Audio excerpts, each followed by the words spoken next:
78% of the poorest populations depend on agriculture.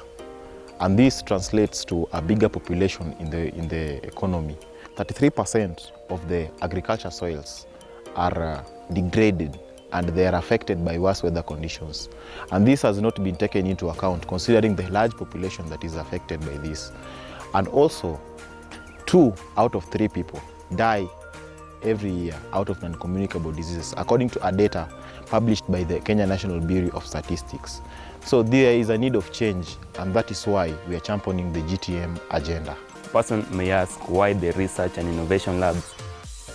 Through our movement, we also want to impact the students' minds so that they may be creative and always be aware of what's happening and go with the trends. So through such an initiative, we have been able to have a research forum every week.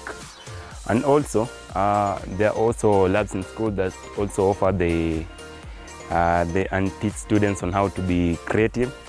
And currently, there are many more research and ongoing projects, like there's that one for yakon syrup, others for mint, chicory, sage, and even currently also have a research of the mobile garden. Wira, women in regenerative agriculture and health. The society has been making major landmarks in empowering women in the society to take up responsibilities. For instance, women right now are being incorporated in the agricultural system, whereby they're able to play major and key roles in the agriculture and get in contact with the soil. For instance, we have different women who are making landmarks in the food industry. We have an example of Dr. Monica, who has a startup company known as Afya Lishe. She's also making a landmark in that sector, the agricultural sector. And also in school, we have clubs like GTM that is giving students a platform to get in contact with the soil and get to learn more about the agriculture, where there are different startups and initiatives that have taken place to empower the women in the society today. The movement has been able to achieve some few milestones over its short period of existence. This includes our first open day presided over by the DVC academics, 2 participations into the Idea to Business Forum, bagging 2 awards, the Carbon Footprint Summit, our very first conference as a club, and also some few expo visits to the Wambogo yearly show. This was all done in our first phase of our club's vision. The second phase of our vision as a club entails research, innovations, outreaches, sensitization programs which are currently ongoing in school. Under the Green Thumb movement, we also are in partnership with Afya Lishe. Afya Lishe is a startup company that is majorly involved in the production and the processing of functional food. Among the products that we have in Afya Lishe, we have herbal tisane. A herbal tisane is in form of a tea bag that is inclusive of hibiscus, lemongrass, and rosemary. That, when added to hot water, acts as an infusion and is very nutritious when drunk. We are selling that as an alternative for coffee and tea, which promotes antioxidants that are able to fight lifestyle diseases like cancer, diabetes, high blood pressure, that will be useful to the consumer. Health and wellness awareness has been of great impact among us as students.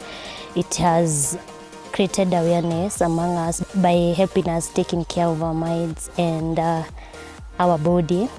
We have partnered with some clubs, for example, Tribe to Educate clubs, where we have learnt a lot.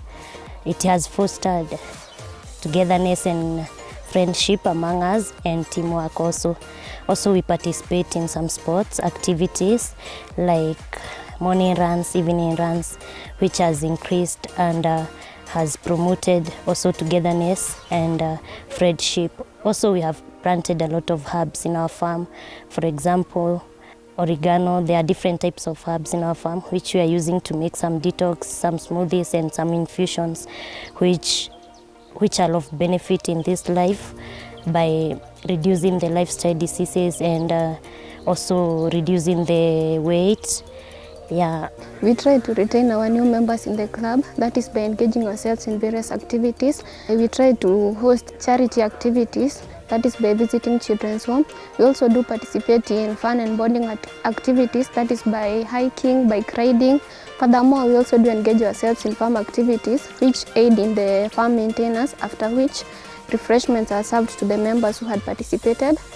We also try to outreach other students in the school, that is by educating them on the movement's core value, mission and the vision. In knowledge and skill transfer, in GTM, students get to learn new knowledge and skills that help them from the scholar life and life outside the school. For example, under the patronage of Dr. Monica, they get to get new projects from around agriculture and regenerative agriculture. For example, me, who came up with a new project. And apart from the projects, people learn these skills like social skills, leadership and confidence, just to mention but a few. We are planning to come up with the naturopathy hub, which will help us push our products to the general population and other students. We are also planning to come up with researchers who will research on various fields and gaps in the communities. Also, we are planning students could have internship and attachments outside. Also, we are having a partnership with the DeKUT Science and Technology Park and also the DeKUT Startup and Innovation Club. We are a student-led initiative who are passionate about agriculture and the change in the society. We operate under the CeFONA, which is the Center for Food Safety and Naturopathy, which is one of the financial independent centers in DeKUT. So, as part of developing our ecosystem as the Green Thumb movement, we have decided that we are going to launch the GTM Alumni Board, which is going to help us in championing our agenda. So on 26th of June, we are going to launch the GTM Alumni Board, which is going to be part of the mentorship and support group, which is going to help see this vision come to pass. GTM, a possible dream.